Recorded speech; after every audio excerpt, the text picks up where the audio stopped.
Chérie, je regarde là. Je regarde sur, oui, sur l'internet. Et puis, bah, je vois que mon affaire, tu sais, d'église des Tortues Ninja là. Bah, ça emballe pas grand monde, hein, étonnamment. Non, ça n'emballe pas grand monde. Bah, écoute, tu es surpris?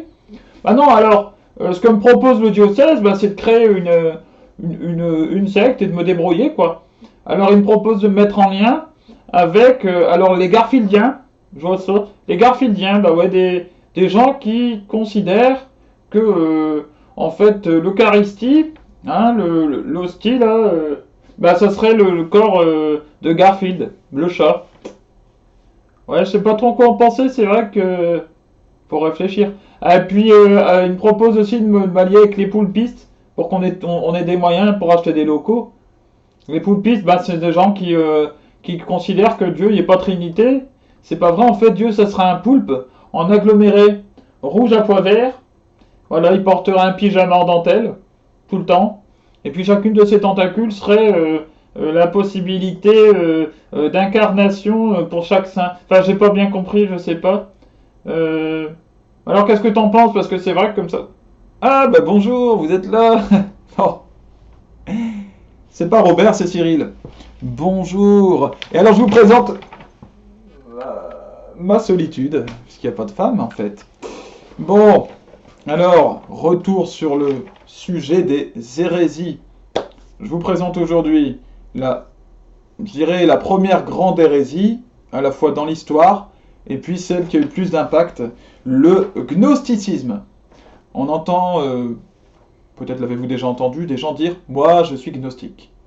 Qu'est-ce qu'un gnostique? Alors, le gnosticisme, ça s'est développé autour des 2e et 3e siècles. Le gnosticisme affirme que l'être humain est une âme divine, donc qui vient du monde divin, emprisonnée dans ce monde matériel qui aurait été créé par un Dieu inférieur ou mauvais, ou les deux, parce que ce qui est mauvais est inférieur. Alors on l'appelle ce dieu le démiurge, le demi-dieu quoi, ou Yahvé. Yahvé, c'est le nom de Dieu dans l'Ancien Testament, hein, tout bonnement. Et il existerait à l'opposé de ce démiurge, de ce petit dieu, un autre dieu, transcendant, parfait, mais éloigné, plus éloigné, supérieur infiniment à l'homme, par quoi? Par la connaissance, uniquement la connaissance qu'il lui a donnée. Alors nous avons là des points très importants, basiques d'une hérésie. Vous allez voir. D'abord, sachez que cette croyance, elle s'est développée à la fois dans le christianisme, dans le judaïsme et puis dans le monde païen, dans le paganisme, donc les religions, les croyances hors religion sainte. Donc c'est quelque chose de très large. Euh, Par exemple, dans le judaïsme, ça a donné une secte, une espèce de croyance secte ésotérique qui s'appelle la Kabbale. Voilà, ésotérique, ça veut dire qu'il y a des vérités cachées, secrètes, qu'on avance au fur et à mesure d'une initiation, qu'on découvre, pardon, au fur et à mesure d'une avancée initiatique, on découvre des secrets, voilà, dans la tradition, dans la même tradition que la franc-maçonnerie, par exemple. Bon, à partir du moment où il y a des histoires comme ça, c'est du pipeau tout ça. C'est du pipeau, derrière c'est le diable et c'est de la manipulation. Le diable c'est ça, il vous enferme dans des cases de plus en plus petites. Euh, Jésus l'a dit lui-même, rien, aucune vérité n'est secrète. Donc ce qui est tenu secret, c'est du pipeau. Donc la Kabbale, il y a le manichéisme, qui est une croyance gnostique, mais j'y reviendrai dans une autre vidéo. Et puis il y a le mandéisme. Le mandéisme, alors ça, c'est surprenant, je trouve, c'est une croyance qui vénère Jean le Baptiste au lieu de Jésus. Donc pour eux, le Messie attendu, c'était Jean le Baptiste. Voilà. Je ne connaissais pas l'existence des Mandéens jusqu'à cette vidéo.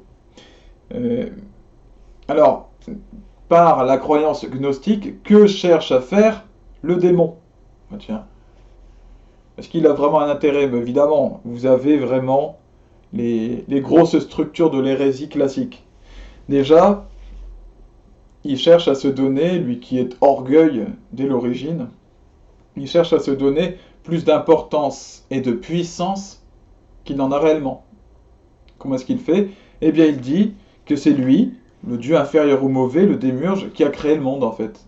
Ce monde, voilà, ce monde matériel. Il ne faut pas oublier que Satan, c'est celui qui a voulu prendre la place de Dieu. C'est évidemment, Satan, c'est le perdant éternel. C'est le mauvais, c'est le nul.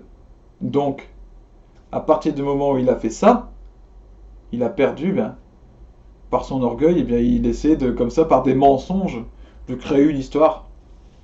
Voilà. Ensuite, il nourrit son orgueil, mais il nourrit aussi l'orgueil de l'homme, puisque l'orgueil, c'est un peu sa racine. En lui disant à l'homme qu'en fait, il est un dieu. Il est une âme divine emprisonnée dans son pauvre monde matériel. Mais nous sommes indignes de ce monde. Nous sommes en fait infiniment plus dignes. Ce monde est trop petit. C'est ce monde qui est indigne de nous. Vous voyez?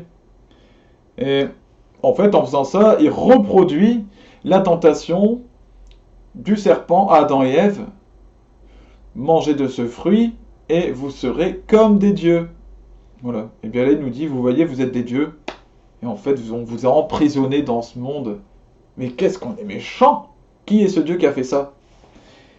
Et puis, enfin, troisième grand point, placer la connaissance comme supérieure à l'amour. Ça, c'est très important. C'est que l'amour n'a jamais la place centrale dans les hérésies. Vous verrez. Et placer la connaissance comme supérieure à l'amour, ça va à l'encontre du principe de base de Dieu. Puisque Dieu est amour, et puis que Jésus l'a dit lui-même, tout passera. Tout ce qui existe passera. Il n'y a que l'amour qui ne passera jamais. C'est tout. Donc s'il y a une force divine par excellence, c'est l'amour.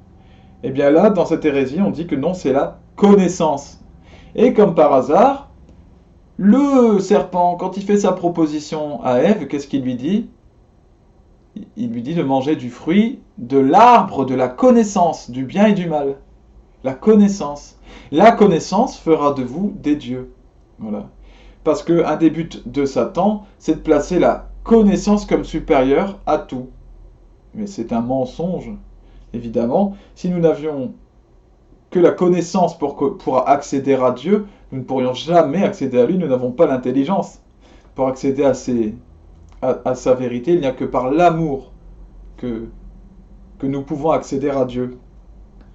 Eh bien, il y a cette absence d'ailleurs de l'amour de Dieu, puisqu'il est loin de nous, je le rappelle, hein. Il serait infiniment supérieur et il resterait loin. Donc il ne s'est pas incarné, il n'est pas venu nous sauver par amour, etc. Voilà. Donc voilà, on retrouve dans l'islam par exemple le fait que Dieu reste loin, qu'il est très éloigné, il n'y a pas de chemin en fait entre nous. Ce sont des croyances tout à fait hérétiques. Sachez-le. Mes chers amis, eh bien, je vous souhaite d'être touchés par la grâce de Jésus, le Seigneur d'amour, par la Vierge Marie, sa mère, la Reine de charité. Et puis, je vous souhaite une bonne continuation et je vous dis à bientôt. Salut les amis.